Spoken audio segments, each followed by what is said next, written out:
Muito bem, nós estamos aqui para mais um programa nesse canal do YouTube, onde nós estamos gravando um programa, um comentário para você de todos os livros do Novo Testamento. Nós já gravamos um comentário em Mateus, Marcos, Lucas, João, Atos, 1 Coríntios, 2 Coríntios e agora o nono livro do Novo Testamento, na ordem canônica que foram colocados, é a carta de Paulo aos Gálatas. Essa carta é interessante, ela é diferente das demais cartas, não é? Porque ela não foi escrita especificamente a uma igreja, como Coríntios ou Romanos, ela é escrita a uma região, a região da Galácia. Há muita discussão sobre a data dessa carta. É uma carta de Paulo, isso não resta dúvida, leva o seu nome logo no início, mas quanto à data, existem duas teorias quanto à data. Uma é que se a carta foi escrita para a Galácia no sul, a região sul, onde Paulo realizou sua primeira viagem missionária junto com Barnabé, no ano 46, 47, passando por Listra. Atos capítulo 14 é mencionado isso. E aí então Paulo, quando retorna a Antioquia da Síria, escreve essa carta aos Gálatas. A razão que levou Paulo a escrever é que um grupo de judaizantes se introduziu na região da Galácia logo depois que Paulo partiu e levou os irmãos a se circuncidarem. Talvez esse grupo queria ganhar a simpatia dos judeus em Jerusalém, então leva os irmãos a se circuncidarem.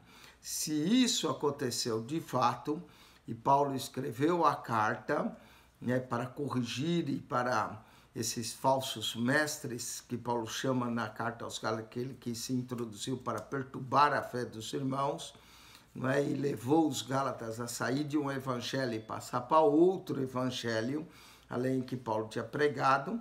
Paulo, então, está corrigindo os Gálatas, ele não vê o caso ainda perdido, convidando os Gálatas para voltar para a vida no Espírito. Os Gálatas que aceitaram a mensagem do evangelho, que receberam o batismo com o Espírito Santo, não por obras da lei, mas pela fé. Agora chega esses judaizantes atrapalhando o trabalho de Paulo. Então, se isso é real, essa carta provavelmente foi escrita no ano 48. Mas Paulo também realizou uma segunda viagem missionária na região da Galácia, em Ponto, Bitínia, que é ao norte dos Gálatas. E aí alguns discutem se a carta então foi escrita para os Galatas do norte. Então, provavelmente a carta foi escrita no ano 55, 56, perto da carta de Romanos. Há muita semelhança em Gálatas e Romanos. Quando a gente às vezes estuda Romanos, estuda a carta aos Gálatas juntos. Algumas características importantes, é uma carta bem energética. Paulo trata do problema, defende o evangelho com tudo. E ela é um pouco autobiográfica, como 2 Coríntios. Só que 2 Coríntios tem mais cerca da vida do apóstolo, mesmo porque 2 Coríntios é bem maior do que Gálatas, tem o dobro do tamanho da carta aos Gálatas. Gálatas só tem 6 capítulos, 2 Coríntios tem 13, não é? Então, por isso, a carta de 2 Coríntios é a mais autobiográfica e a segunda carta seria Gálatas. Muito bem, nós vamos então estudar essa carta, vamos ver algumas considerações, dessa carta. Gálatas, então, pode ser a mais antiga das cartas de Paulo. Se ela foi escrita para os Gálatas da região sul, ela pode ter sido escrita no ano 48. E aí colocaria ela como a primeira carta de Paulo a ser escrita no Novo Testamento. Se Gálatas foi escrito para o norte, para os irmãos que moravam em Ponto e Bitínia, na segunda viagem que Paulo faz com Silas, então essa carta seria datada do ano 56. Então, duas datas são possíveis, de acordo com qual Gálatas a carta está mencionando. Se for aos Gálatas da região sul, não é? Ano 48, logo após sua primeira viagem missionária. Se for aos Gálatas da região norte, ano 56, então pode ter uma diferença de 8 anos. Se foi para os crentes da Galácia Sul, então a carta é a mais antiga da carta de Paulo, ano 48, mais antiga que 1 Tessalonicenses. É também sua carta mais intensa, onde Paulo defende o evangelho pela fé. Ela nos oferece uma vigorosa apresentação da verdade de que os pecadores são justificados e vivem uma vida santa somente pela fé em Jesus, independente das obras da lei. O autor da carta, é claro, é Paulo. O contexto histórico, nós já dissemos que depende de qual região da Galácia Paulo escreveu, não é? O motivo é que o período do Novo Testamento, o termo Gálatas era usado no sentido étnico, no sentido da região, com sentido político. Se Gálatas foi entendida no sentido étnico, a fundação das igrejas da Galácia está implícita no Novo Testamento, então na sua segunda viagem missionária, onde ele passou pela Frígia da Galácia, Atos 16:6. Sendo assim, a data dessa carta seria mais tarde, no ano 55 ou 56. Porém, se está se referindo aos Gálatas do Sul, não é? Então a região seria, a carta poderia ter sido escrita no ano 48. A opinião, se é a parte sul da província da Galácia, como conhecida como Galácia do Sul, alguns sustentam que Gálatas, então, foi escrita entre o ano 48 ou 49, logo após a primeira viagem missionária do apóstolo Paulo, não é?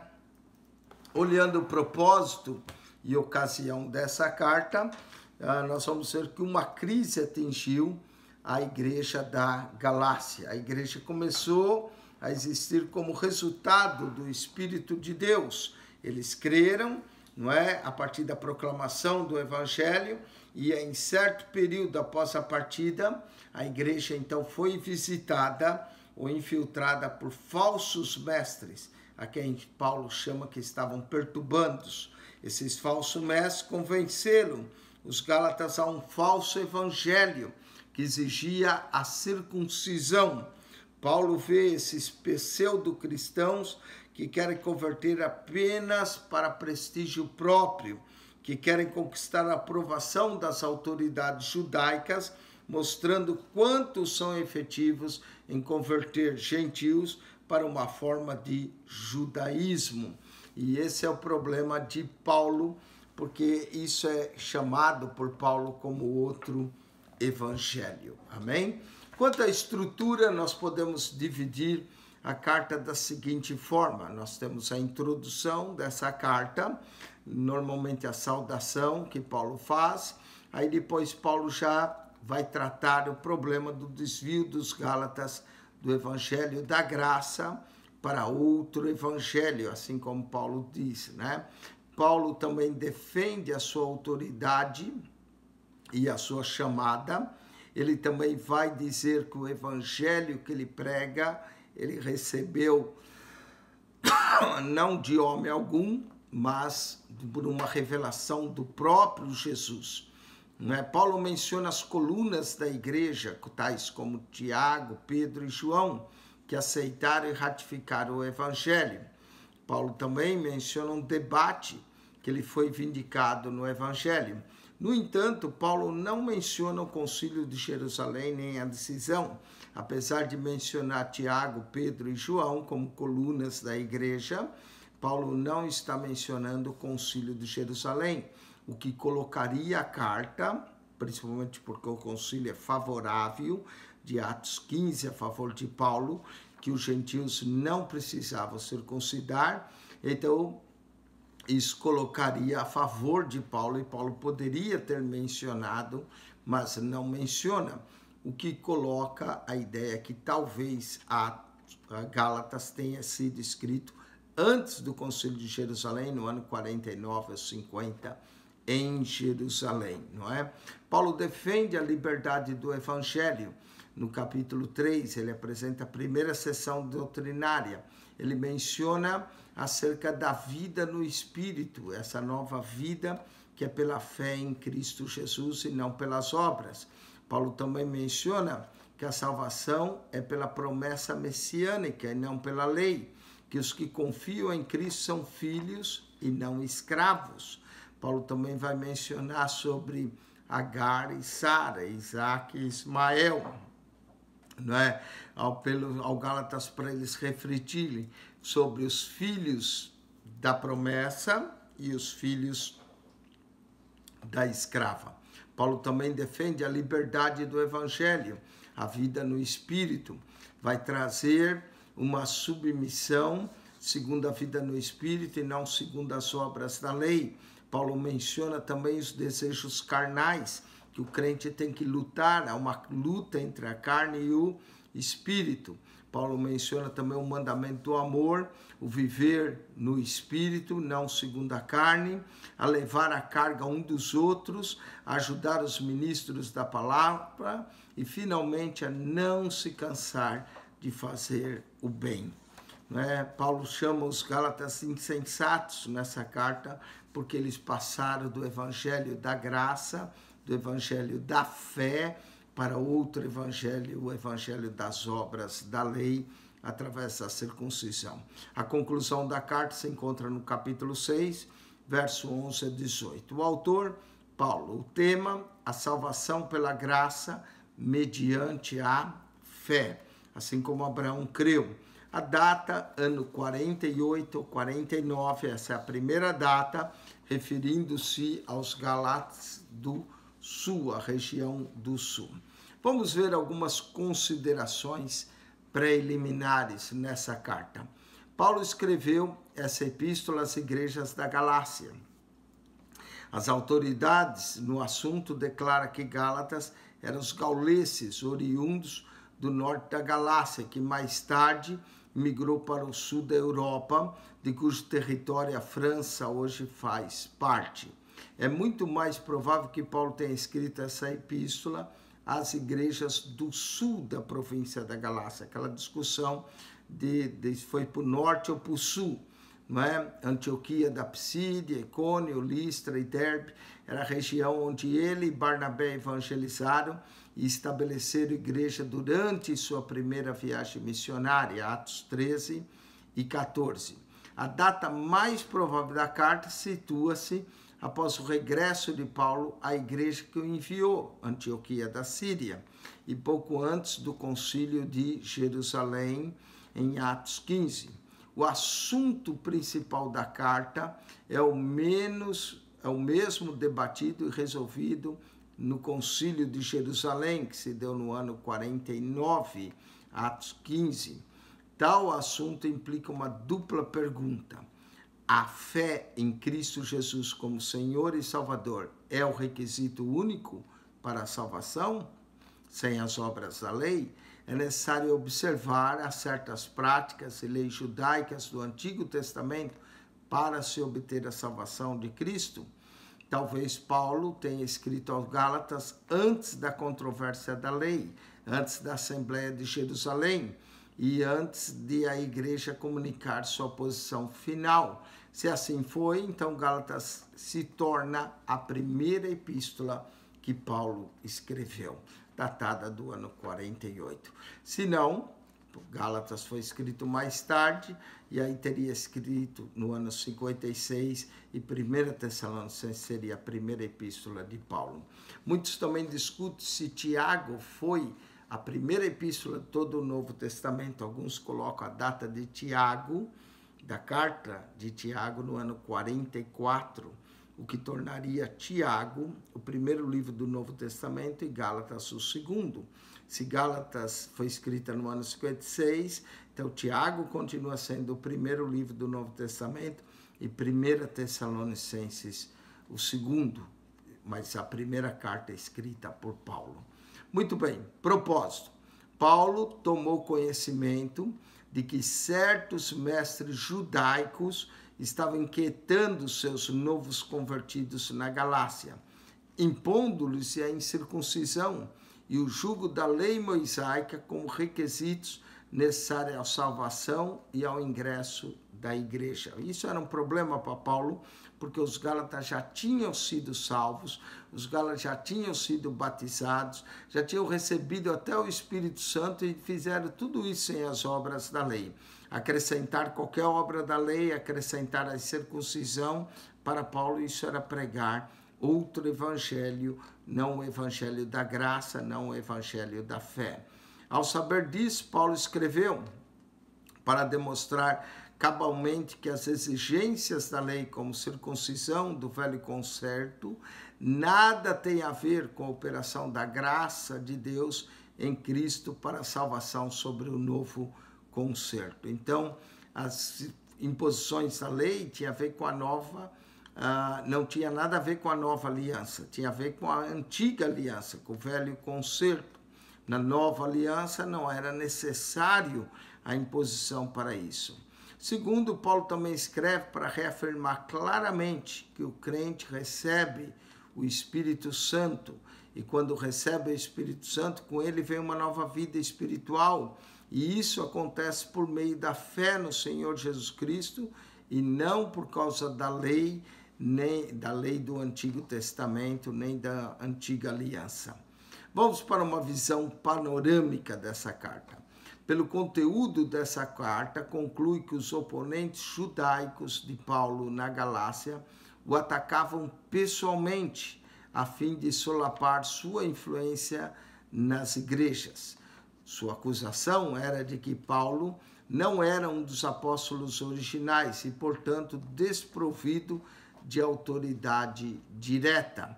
Sua mensagem diferia do evangelho pregado em Jerusalém. Há de entender que esse evangelho pregado em Jerusalém era para judeus.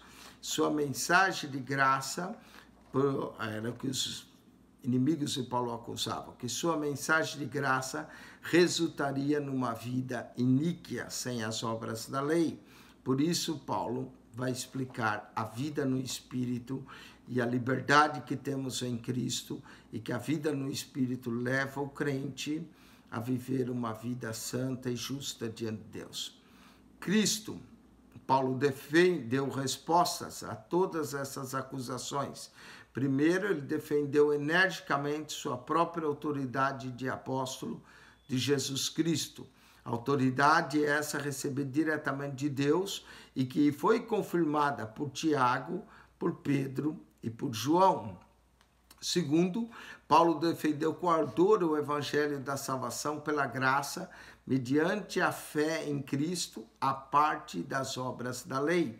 Nós temos que lembrar que Paulo ele era fariseu, ele confiou na lei antes para a justiça, mas quando ele teve um encontro com Cristo, ele viu que as obras da lei não podiam levar o homem à justificação nem à salvação. Daí o porquê Paulo defendia o evangelho da salvação pela graça, apenas mediante a fé em Cristo, independente das obras da lei. E finalmente Paulo sustentou com veemência que o verdadeiro evangelho de Cristo abrange a liberdade da escravidão. Escravidão essa da lei, escravidão do legalismo judaico, tanto quanto a liberdade do pecado e das obras da carne. A verdadeira liberdade cristã consiste em viver no Espírito e cumprir a lei de Cristo. A lei de Cristo é o amor. Gálatas contém uma síntese do feitio dos crentes judaicos que se opunham a Paulo na Galácia, em Antioquia e em Jerusalém, e na maioria dos lugares por onde ele trabalhou. Vamos ver algumas características especiais dessa carta. 4 são singulares, 4 fatos são singulares e caracterizam essa epístola de Paulo.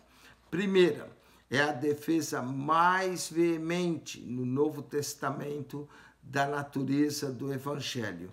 Seu tom é energético, é intenso, é urgente, em vez que Paulo lida com oponentes em erro, Então repreende os Gálatas por se deixar iludir tão facilmente. Paulo diz que ele estava surpreso que eles tão facilmente passaram do evangelho da graça para outro evangelho, né, o das obras da lei.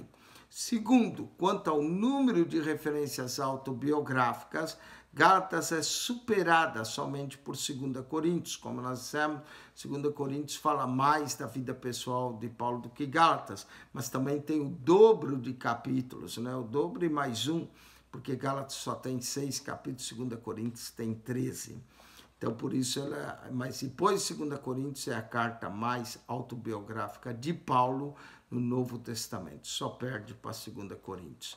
Terceiro, essa é a única epístola de Paulo em que ele explicitamente se dirige a várias igrejas. As demais ele dirige Coríntios a uma única igreja, né? Tessalônica a uma única igreja, Filipenses a uma única igreja, Efésios a uma única igreja. Mas a carta aos Gálatas é a uma região. Quarto, contém a descrição do fruto do Espírito. Não é? Nós temos nessa carta o fruto do Espírito, que Paulo menciona em Gálatas 5:22, que é contra toda a lei, não é? E fala, dá uma lista completa de obras da carne, uma lista extensiva, não é exaustiva, porque Paulo vai dizer e coisas semelhantes a essa, né? Mostrando que as obras da carne podem ser muito mais. Com isso, nós terminamos a introdução dessa carta aos Gálatas, dando uma visão geral, para que você tenha uma ideia do que nós vamos tratar na carta de Paulo aos Gálatas. Então, fique atento, sintonize o próximo programa, onde nós vamos introduzir o capítulo 1 e vamos comentar o capítulo 1. Antes de cada livro, nós damos uma introdução geral para que você tenha ideia do que a carta vai ser tratada, não é? Por que da carta foi escrita, qual é a intenção, o propósito da carta, para que você tenha uma ideia geral. Espero que isso lhe ajude a entender melhor a carta aos Gálatas. Nós vamos estudar ela com afinco, não é? Tem uma carta dessas maravilhosa que mostra a justificativa que vem pela fé em Cristo Jesus. Amém? Que Deus te abençoe, que você fique aí sintonizado conosco para o próximo programa, no capítulo 1 da carta de Paulo aos Gálatas, que você possa meditar conosco e aprender muito dessa carta e da fé em Jesus Cristo. Amém? Deus vos abençoe ricamente em Cristo Jesus. Quem esteve aqui convosco, pastor Eugênio Piacentini, nos ajude a divulgar esse canal, se ele tem sido de bênção na sua vida, se você tem aprendido, ajude a divulgar, não é? Se você só assistiu esse canal e ainda não subscreveu o nosso canal, subscreva, porque quando nós lançarmos um vídeo novo, você vai receber uma notificação que um novo vídeo saiu. Que Deus te abençoe, que a graça de nosso Senhor Jesus Cristo, o amor de Deus, nosso Pai, e a comunhão do Espírito Santo seja convosco. Deus vos abençoe ricamente em Cristo Jesus. Amém e amém.